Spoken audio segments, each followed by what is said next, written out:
Hey guys, we're super excited to be here at the LA Fit Expo. It's our third year in a row. And what we're going to be doing today is we're going to be launching a tasty pastry. It's a low-carb Pop-Tart. It's got 3 to 4 grams of net carbs. And we love this show. This is our best place to be in LA.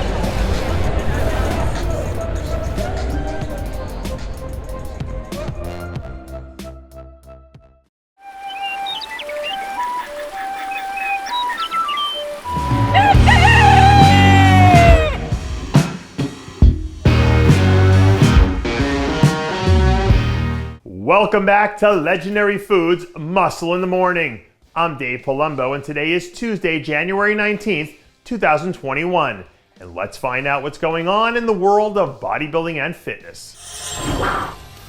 I know I'm stating the obvious when I say that there are very few parallels between bodybuilding and basketball. And when I say very few, I mean, well, basically none. They're completely different in every conceivable way, except for one really important thing.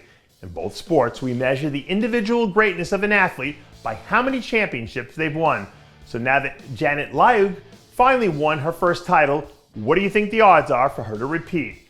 In some ways, doesn't Janet's career feel like it mirrors LeBron's in the sense that she had all the individual accolades, but she was missing that one big thing until she got it done in Florida this past December? And since LeBron repeated his time in Miami, if the Olympia comes back to Orlando, does that mean she gets her back-to-back championships too?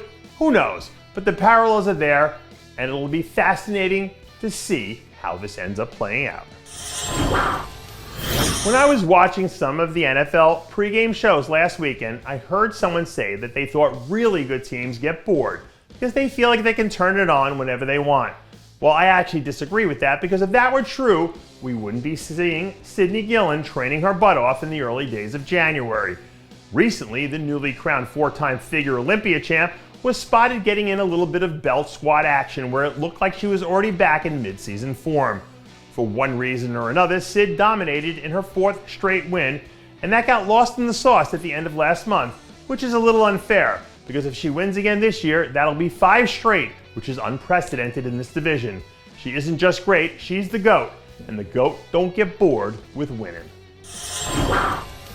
Since there isn't a whole lot of going on at this point in the year, I like to see what's circulating on the rumor mills to keep things, well, entertaining. And lo and behold, you'll never believe what I heard this week.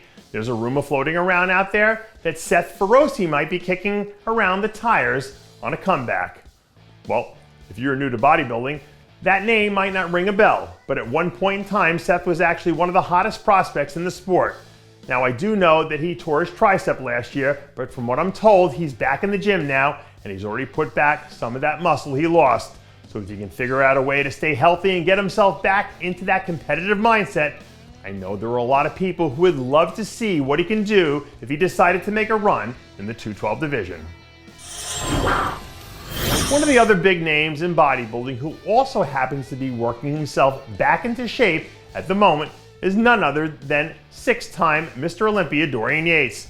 Now, before you get too excited, or I get accused of spreading rumors about Dorian making a comeback, I want to make it clear that Dorian's working himself back into shape for a different reason. He's actually in the process of trying to rehab a dislocated shoulder that he suffered during a biking accident back in December. If there's one thing we know about Dorian, it's that he's one of the most mentally and physically tough people that's ever stepped onto an IFBB stage. So even if he fell off that bike and dislocated his entire arm from his body, if there was one person on the planet who you can trust to put himself back together, wouldn't it be Dorian? He's been basically indestructible for the last 30 years. So there is no way in hell some biking accident will be the thing that stamps out the shadow. And that does it for yet another edition of Muscle in the Morning. I'm Dave Palumbo, reminding you to always be true to your passions. And make sure to follow us on Facebook, Twitter, and Instagram.